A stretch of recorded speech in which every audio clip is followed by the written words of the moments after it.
So we work with a number of MSSPs, and what they ultimately want to do for their customers is build a strategic partnership where there's value delivered over a long period of time that lasts years and years and years and continues to be a robust dialogue for helping that customer achieve its business objectives through your cybersecurity services. So really 5 ways that they can help build that strategic relationship and that strategic partnership. First, focus on objective performance. Instead of fluffy or squishy, subjective, here's the industry trends and here's all that stuff. Let's focus on what that customer is doing well, what you're providing to those customers in actual terms of threats that you're stopping, threats that you tested to make sure that you're stopping, and potentially what you might be missing, but you're working on for that customer. Second is be realistic about those threats. Not every customer needs to stop every threat.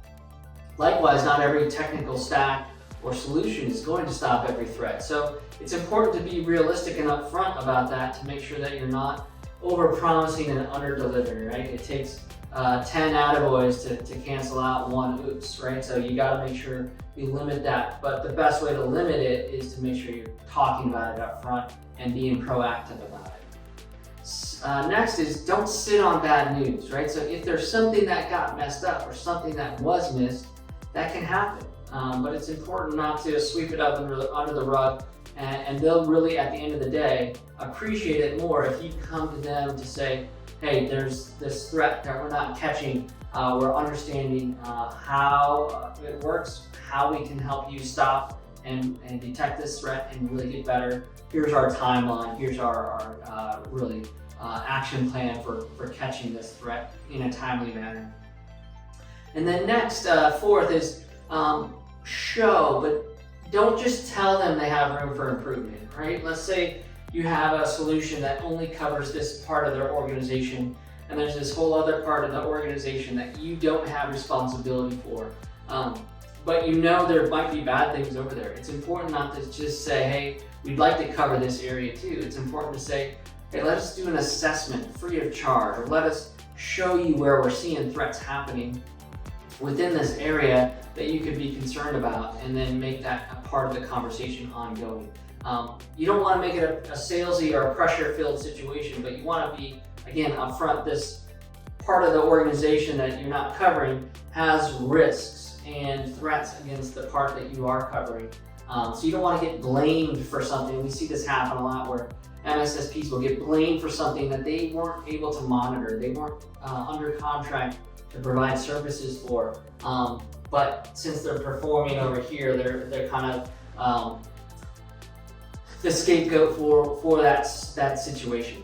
And so the final recommendation is provide tangible evidence and help the business case for upgrades in business terms, whether it's additional services that you provide or an additional solution that organization needs. Make sure it's in financial terms that the executive and the board level can understand, to say, here's our risk profile right now, and if we made this investment, here's how much risk and tangible business impact is avoided if we buy this thing. And that needs to have a really positive ROI in terms of, we are taking this amount of risk off the table, limiting our exposure by $1 million, and this only costs us $50,000. That's usually a really good ROI sort of calculation that people will spend that money almost every day just because it makes business sense, right? But you have to be able to put it in business terms, not technical terms, so that organization can make the best decision for their profile. So those are 5 ways that MSSPs can become a strategic partner for their customers.